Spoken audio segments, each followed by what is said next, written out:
So whenever you think you have like a grip on the game, well, sorry, not sorry about that pun. You kind of need to get a grip on.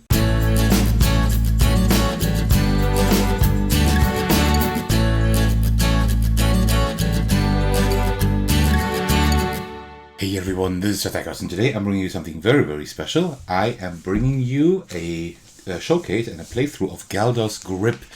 This is a print-to-play game you can get online, I think on itch.io, and this is by Gregg Jewell. This is a game that consists of 18 cards, and you can play it only in your hand. And the twist here is you don't even have to do things that you have to do in other in-hand card games where you have to hold cards in different positions. No. You seriously just have to have that stack of cards, turn over a card, put a few in the back, and that's it. The only thing where you kind of can have to do maybe a little bit more is just to kind of look through the deck. So you can always look through the deck and see what awaits you. That is very, very great. But I will talk about why this game is so amazing later. This is seriously an amazing solo game. You can get it online. It is priced at name your own price, so you don't even have to pay anything. I of course did when I downloaded it because, well, I think game creators should definitely be compensated for the work they put in here, and this is definitely worth supporting. Definitely. Okay. So let me kind of show you around. I will talk about that in detail later, but there are you can either get the base game of 18 cards. I would highly suggest you get the entire package because there are 18 cards here, and then there is 3 times 6, so another 18 cards that you can get as an expansion, and that means you can take 6 cards out of the stack here and replace them with 6 other cards, right? I will show that to you later how that works. So whenever you think you have a grip on the game, well, sorry, not sorry about that pun, then you should definitely look into the expansions. But as I said, I will talk about that a little bit later. Okay, so let me just get everything ready. Setup, I don't need a montage because the setup is very easy. I also see that I'm using the large playmat here for this video, which means that the logo is very large, but I mean that shouldn't be any issue. So the setup is pretty easy. So if you do have the expansion and the core set, I will only play with the core set. You see that there's a little black box down here, so you know this is all for the core box, 18 cards. And what you then do is you just shuffle up the game. So I will just, because they are sleeved, I will just do it like this. That is as good of a shuffling as any. There we go. Let's do that a few more times. I mean, they are shuffled pretty well anyway, because, I mean, you do kind of shuffle the game while playing anyway, if you play correctly. So, as I said, this is an amazing game. There was also, I can't remember how it was called, but there's another game by Gregg Jewell I played. They entered that into a print-to-play contest, also an in-hand card game where you have cowboys and sheriffs or whatever, and you need to manage always 5 to 7 cards, I think. That was quite interesting as well. Okay, that's the setup. That's it. So I will just start playing the game and I will kind of show you how it works. There are no real game, well, kind of game turns, if you would like to call it this. So a game turn always consists of turning over the top card if it is not turned over yet. And then we see, oh no, I already got Galdor's Grip. That's pretty bad. That's actually pretty bad for showcasing how the game works. You know what? Let me just put that in here. Just not for cheating, because it's not bad to have that card. On the contrary, we need to find that card at the end to win. But let me just show you something with a number, because that's easier to show. So we have the East Binding Stone here. There's several things on such a card. The most important things are the 2 numbers here in the corner, and also theoretically these. But these are most important here, these 2 numbers, and also the text box here. The text box, there are different triggers, this says end of game, and there are also some a card on top or anywhere in the deck, these effects trigger whenever certain things happen or when the card has a specific position. That is the main thing you kind of need to get a grip on. Sorry, not sorry. to understand when they trigger. But 1, 2, maximum 3 games, and then you got it. So this, and then we have these numbers, and that's the main mechanism. Let's first talk about the text box here. This one says end of game. If this card has the same value as an adjacent card, gain star. The star always means victory points. We have 2 victory conditions at the end. We need to find Galdor's Grip and turn it once and then encounter it again. I will get to that later.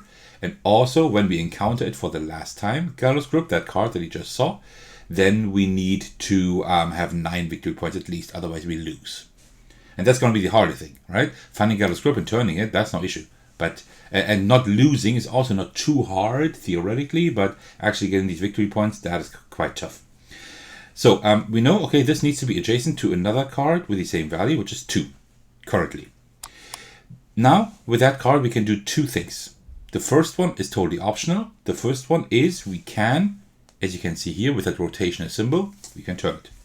That means now the card has a value of 5. Same trigger here, as you see. So now it needs to be right next to a 5. But there's not another reason why that number is important, because the next step is not optional. We need to take as many cards as the number says, the indicated number says, that's 2, including the card we currently have face up here. That's these 2 cards, and put them in the back.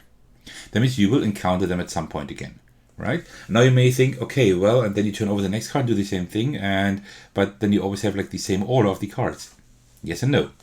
We always go through the deck. We never shuffle the entire deck, but what we do like these mini shuffles, so to speak, because we can always, when we put cards in the back, we can always take the top card that we encountered and put it anywhere in the stack of cards we put in the back. At the moment, there's only 2, so we can only leave it on top or put it down there.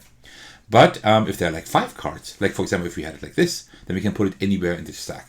And that is key to winning this game. But at the moment, I will not put it down there. I will just leave it up there and just put it here. And then the next card, either we encounter it if it's face up, or we turn it face up first and then encounter it. That is the main gist of the game. But I suggest you keep watching so I can explain more things about the game. It will go faster later on when you know pretty much all the rules. The Figment of Thecos. These are very central as well. You see, these you cannot just turn them like this, right? There is no rotational symbol, so you cannot turn them yourself. These are cards that also can give you victory points. So it says here, so first of all it has a 4. There are different figments with like 5, 3, 2, like different numbers. And this one says on top of deck, which is now the case, so it triggers now. If this card was face up prior to this turn, rotate it. That's not the case, we just turn it up. But next time we encounter it, we will have to turn it. And now we see that has turned into a skull. That means, oh, careful, dangerous. Because now we get a point at the end of the game. That is good, we need 9 points. But if this side was active prior to this turn, lose the game. So if we encounter it again in this state, then we lose the game, right? So we need to be very careful about that. So 1, 2, 3, 4, right? 4 cards we need to put in the back, and I will put the figment at the 3rd position. The reason tactically is if I encounter this again and I have to take 2 cards, put 2 cards in the back, then I will not encounter that one, but this one, because I want to turn over as many cards as possible, because, well, our goal will become apparent quite soon. Okay, another figment. Okay, that's just a 1, so we cannot do anything here. A 5, okay. 1, 2, 3, 4, 5. These 5 in the back, and I will put this one. Well, actually, I don't want to encounter that 1 again, but I will still put that. Let's put it at the very back, I think, like this. Yeah. Okay, Frenzied Flame. On top of deck, rotate this card and then move it to a random spot in the deck end this turn. So that's exactly what we need to do, right? We just need to rotate it. Now it gives one victory point at the end of the game, but if we count it again, we need to rotate it again. And that also messes with our configuration, the deck, because we put it somewhere in the deck, just anywhere, and now it can, maybe it's now stuck between 2 cards to be put next to each other on purpose, right? So, 6. This is a very, very interesting one. End of game. If the deck contains exactly 3 6s, then we gain 2 victory points. That's a lot. That's the first 6, right? But if we look through the deck, so far we don't have any 6s. There are cards that we need to turn, so they actually have a 6 at the end of the game. So there's a lot of timing involved in the game. But believe me, it is less complicated in terms of rules as you may think now. And this one I usually always turn, because it gives me 1, because I don't want to go through the deck too quickly. I actually want to encounter a few cards, right? That's why I turn it to a 1. Fergus Fortress, on top of deck, peek of a face down card in the deck. That's cool. So we can take a look at what we encounter next. If there are none, lose the game. So if we ever encounter this and we have all cards turned face up, then we lose. Alright, so let's take a look at this one here. Oh, this is Binding Stone. That's very good. We actually want that. So, and now I see it's another binding stone. Oh, east. Oh, and we had already had east. Now there's north. And there's 4 binding stones for each direction, I think. And if we have all 4 stones face up, and we have Galdor's Grip face up, that one card we saw at the beginning, right? Then we are closer to winning the game. So we need to find all binding stones first. That's our first mission. So let's do that. Let's try to find that. The Veiled Stare, end of the game. Again, end of game trigger. If the deck contains 3 or more adjacent cards in ascending or descending sequential order, gain 1 victory point. So we need to put like 2, 3, 4, or 3, 4, 5, or 5, 3, 5, 4, 3 right next to each other. So let me see. I will put these 2 in the back, but I will put this one behind here for now. All right. This one we won't turn face up because it already is face up, right? So yeah, I will just leave it like this. Yeah, let me just put it like this. Oh, another Figment of Farragut. And now you see we have a little issue because we will encounter that Figment here, right? I didn't know what would be there, right? So, okay. That means we will have to do it like this, but let me just put it in the back. Now we encounter this one. If this card was face up prior to this turn, which is the case, rotate it. So we're 1 step closer to losing the game, but we also got a victory point. It's like a very thin line. We walk there. 1, 2, 3, 4. All right. I will put that further in the back like this. Okay. There are a few more rules that you will have to know, but I will get to those quite soon. There's one rule. This is Galdor's Grip. It says anywhere in the deck. So now we know it is face up, and whenever that triggers, we can just look for it in the deck and then apply it. When all 4 binding stones are face up in the deck, like I told you, that's our first mission, rotate this card. And after we have rotated it, when we encounter it again, then the game ends, and then we need to have 9 points or lose. Also, another rule, some of them have like these wild symbols here, these asterisks. That means we can choose any number for putting it in the bag, up until a number of 6, because I think that's the highest number altogether. 1. Oh, by the way, those asterisks don't count for that have 3 6s in the deck, right? That needs to be like actually a 6. So I will just do 1 and see what awaits us here. Oh no. So now we can talk tactics a little bit. We have another binding stone. Oh, we already have 3 or 4 binding stones. Okay, this game actually goes very quickly, very quick if you know how it plays, right? I explain a lot now. But usually you can play this in 10 to 15 minutes maximum. Alright, South Binding Stone. What I will do now, I will rotate it now. Because if I don't, I have to count 3 cards and then I encounter the next Figment. I mean, we could also do that. We could actually also do that to get the first victory points because we will have all Binding Stones quite soon, right? So let me actually do that. Turn that over and just hope that everything is fine. So, and now, I think one of the last rules, and I think then you know how the game works. So, as I said, that number up here, that dictates how many cards you have to put in the back, right? Kind of. What we can also do is we can also take the card behind it and take that value. So either I could now take these 5 here and put them in the back, like that card says, or I take the number of the card right behind it and just put 1 in the back, which is just that one.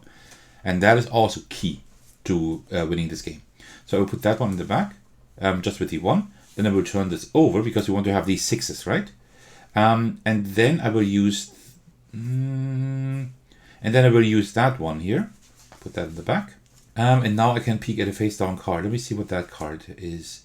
Oh, Balgran's Beard. That's actually a very interesting one as well. That can give us a victory point and some more movement options. Okay, you know what? I will put that in the back because you see this 1 and 1. I will keep it like this because this one says, right? It needs to have the same value as an adjacent card, which is the case. That means at the end of the game, this will give us a victory point, right? So this, and then we are here. Balgran's Beard. If the sum of all cards moving to the bottom of the deck is 13 or higher, rotate this card. So we have 3 cards we put in the back, and if these are like the sum is 13 or higher, which is not the case, then we can put it in the back. So what I will probably do is I will move all of these to the back because the binding stone is already beside a number with adjacent value. So I will just put it like this and hope that these cards are higher, right? So let's see. Okay, if the sum of the next 2 cards in the deck is 7, rotate this card.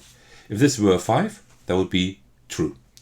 1, 2, 3, 4. We would encounter another Figment. Do we? Well, we have to. We have no choice.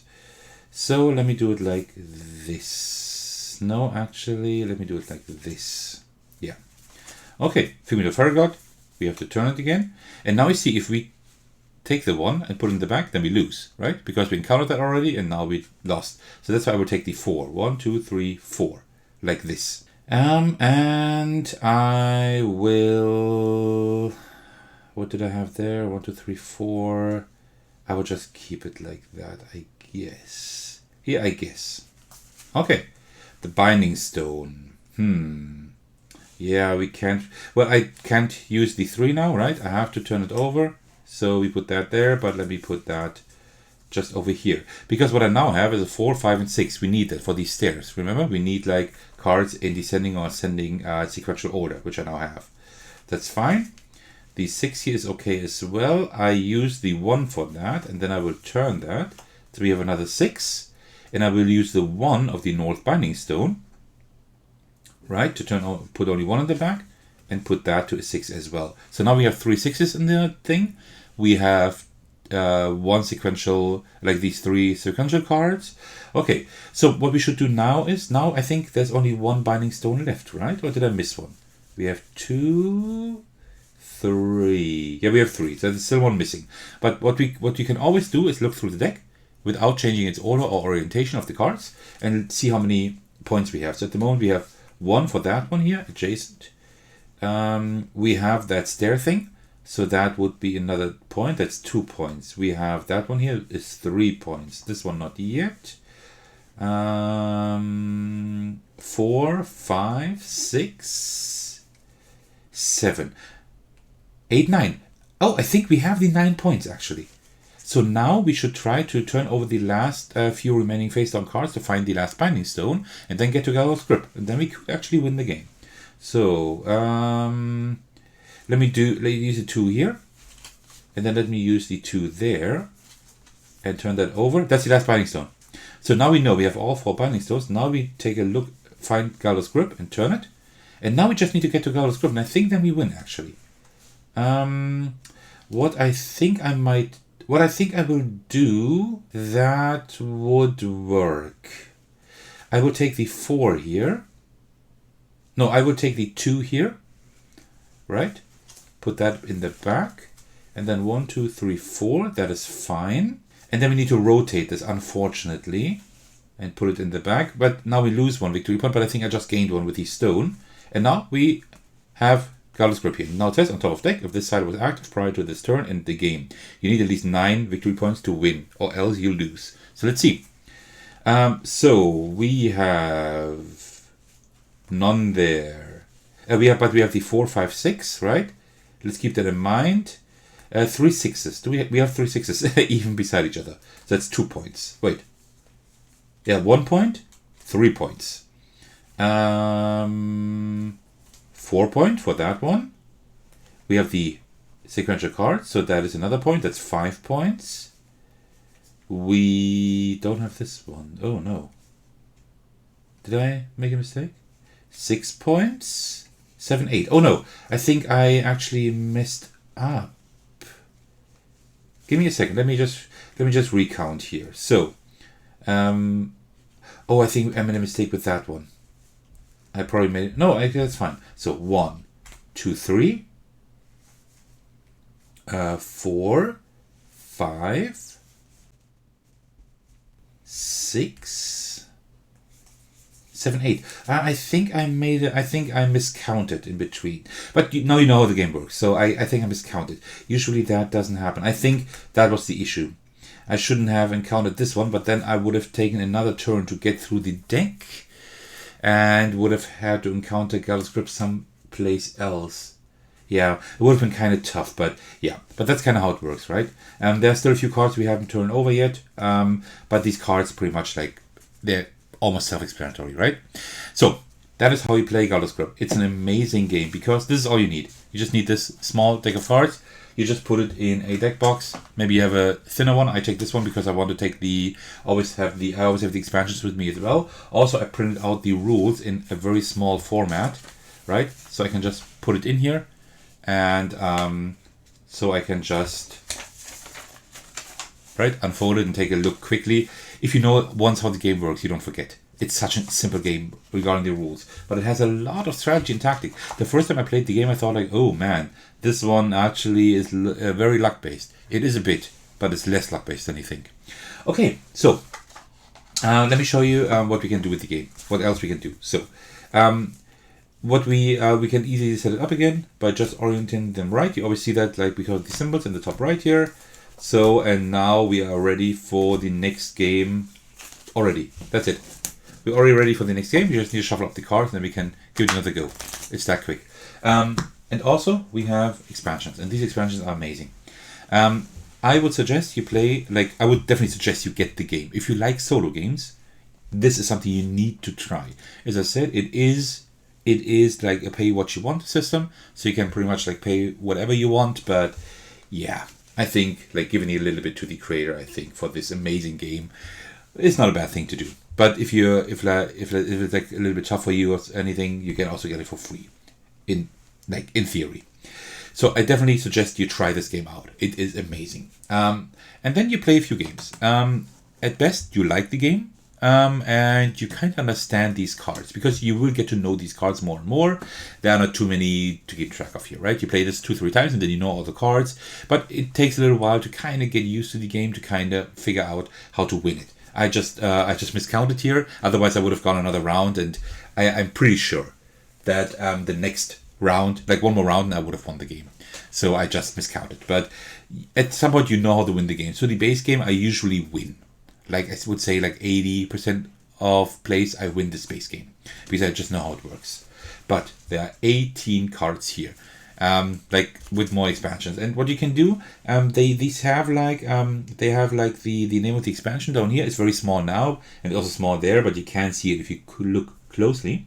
And then you can like say you just put an entire expansion in there. And you will take all cards out of here that don't have that puzzle symbol here in the top right, because these are the symbols you need for the base game, right? All the figments and like specific cards. So it seems to be quite well balanced actually. And what I usually do is the intended way. What I usually do is I take out all cards that don't have that puzzle symbol, right? That are optional. Let me just quickly do that here. All right, that should be 6 cards. Let me just check. 1, 2, 3, 4, 6 exactly. And what I then do is I just shuffle up all the other cards, all the expansion cards, excluding the 6 that I just took out of the game, right? Now we have 12 cards in our game right here, but we need 18. So what we do is we shuffle up all the cards. And if I'm not mistaken, that's even the intended way as described in the rulebook. You can also do it differently. You can also just choose the cards you want to play with, like this. And then you take 1, 2, 3, 4, 5, 6. Well, this one is a very special card. I will not take this one now. But 1, 2, 3, 4, 5, 6 cards. Put them here. So, and now you shuffle up these cards and you have a completely new setup. Because you have 6 cards in here that change it a lot. And you see, oh, I was actually very lucky. Because, oh, well, actually there are 2. No, there's only 1 card that we just played with. Right? All the other 5, I know most of them. I know all of them actually, yeah. I've played with all cards already, I think. Because I've played this game quite a lot. And now we have 5 more cards that we can play with. I usually suggest like taking a look at like their abilities and the way they work before you play, because you kind of get an idea then, and then you can shuffle up the game and just play a new game. That's it. And that's like my go-to game when I'm like sitting someplace and need to wait, because you can easily save the game by you just need to know like what is the top card, right? So what I sometimes do is just I put like I put it in here and I know this is the front, or I have like a rubber band around it and then maybe I put like something like this at the front so I know that's the front, right? Because at some point like cards are all going to be turned over and you don't quite know that, but you can just like leave it like this and then come back to the game, right? Yeah, so that is how you play with the expansions then, which I would highly suggest you do. So let me just say a few things about the game, why I like it. Just unscripted thoughts, a few. So this game it seems to be quite well designed actually, because like it always is like the same kind of game. Like the rules never change. The expansions, like what the expansions really do is they don't change the rules, They just change the properties of the cards, right? Cards score differently or they behave a little bit differently. But the rules, the core rules of turning over cards, putting them in the back or whatever, that all stays the same, and that is great. That is exactly what an expansion should do. An expansion should change the gameplay feel a little bit and like make the game more interesting, give you more options, but don't like introduce a whole lot of new rules, right? That's what a good expansions should do, or just just introduce very little rules that better the gameplay or whatever. And that is like the system with the expansions. I can see that being expanded like infinitely, pretty much, right? You could have like a stack of 100 cards and then just shuffle together whatever you want. I know I'm overdoing it a little bit, but I'm exaggerating a little bit, but you know what I mean, right? And that is amazing. The other thing is this is a true in-hand card game. Not only don't you have to do things like where you have to like hold cards, which works fine. That is a fine design, but this one is like much easier to handle. You can play this truly anywhere you are. This is the only game I would like say you can play this wherever you are, because you just have this stack of cards. Oh, you suddenly, so you're at the doctor and suddenly it's your turn. Well, you just have a stack of cards in your hand. Just put it in your pocket, or you just take it into the into the doctor's office. Who cares, right? It's just a stack of cards. This you don't have to like in other in-hand card games. Then you have something like this, and then you need to like think, okay, how do I save this? I can't really, right? I kind of need to remember how the configuration was. Another game that does that very well with like being able to save the game is Dragons of Etchenstone, a game I've already played live on my channel. I will release the the excerpt from the live stream quite soon and put it on my channel so you can watch that separately. But Dragons of Etchenstone does that quite well as well by Joe Clipful. So it's a true in-hand card game because you don't need a playing surface. I also like Numsters quite a lot. I will also publish a playthrough for that quite soon. But with Numsters, the issue is you can play it in your hand. I have found a way to play it in your hand, but you actually need a playing surface to like put a stack of cards, or like even 2 stacks of cards, to be honest. So it's not quite the true in-hand card game, but this one definitely is. Yeah, and this game plays really well. The rules are incredibly simple. Really, really simple, but the strategy behind it, you won't believe it first when you play it. I first played the game and thought like, yeah, okay, I can kind of see what the buzz is about, but man, this is totally luck dependent. No, it's not. It has a little bit of luck, yes. I have lost games due to luck, and to the bad luck. And I also think there might be configurations with different cards, like just starting configurations where the cards are placed in the deck, and you have to lose. But that happens very rarely. So without the expansion, I win about 80% of the time, maybe even more. With expansions, doesn't matter what I put in there. I usually win I think I win a few more games than I lose. I know that wasn't a good showcase today, but usually I win more than I lose. And I think that's pretty good. But it's still a challenge to think like, oh, do I put this card now behind? Do I now go 2 to the back or 4? I don't know. I might have to turn it. I have to put this. And sometimes you have a card that you have to move like half a deck down, right? So you go through the deck all the time and try to somehow move it down further and further to have it in the position where it should be. But it's so satisfying when you pull that off. This is a very satisfying game. So yeah, there was a lot of rambling, and I think there is even more rambling that I could do. But the essence is, all in all, this is an amazing solo game. This is currently my all small solo games I have, like small scale, like in terms of table space or no table space at all or whatever. This is my go-to game. This is something I can play all the time. I just whip it out and I just play it. And if I don't have like the room for the entire tuck box here, then I just take whatever cards, right? I just take one configuration of cards, and I can play that like 4 or 5 times as well and have fun, right? And then I just put a rubber band around it, like this here. Done. And this is like a package I can now take with me, and this doesn't take any space up at all, right? Amazing. It's just amazing. So yeah, I highly suggest you try out this game. This will also come to Game Crafter, like as a physical version, I think this year. Maybe it's already on Game Crafter, but I haven't seen it yet. But it will definitely come, and I definitely want a production copy of this. I definitely do, and I hope there will be more expansions. I mean, I still have fun exploring all the expansions. I think I would last me a lifetime pretty much, because the game is just that engaging and always like fun. But yeah, I think even more expansions wouldn't hurt it. So, yeah. So that was my playthrough of Galdor's Grip, which I hope you enjoyed. Yeah, get this game, seriously. If you like solo gaming just a bit, I really suggest you get it. It's just 18 cards you need to sleeve or print out, whatever, right? And then you can get going. It's great. It's wonderful. And also a huge thanks to all of you who told me repeatedly that I should play this. I was like, yeah, I will play it at some point. I just didn't have the time to print it out and everything and assemble it. So that's why I held it off for a while. But now I've had it for a while. It was like my constant companion during Spiel, right? When I just needed like a breather, I just drank a little bit, hydrated as usual, as you know me, and then I just played 1 or 2 sessions of Galdor's Grip before diving back into the masses. All right, that marks the end of my playthrough of Galdor's Grip. I really hope you enjoyed it. Thank you so much for watching. As usual, I want to thank all of you for your support. I'm very, very thankful for that. Seriously, for each one of you. I especially want to give a shout out to my patrons who were very generous by supporting me monthly on Patreon. That's very, very nice of you. The biggest thanks goes out to Thecos, who's currently the most generous supporter at the highest tier. Thank you so much for that. There's so many ways you can support me. I'm just happy for any like or comments, even more for any subscriptions, if you like my content enough. And you can even support me on Patreon if you want to.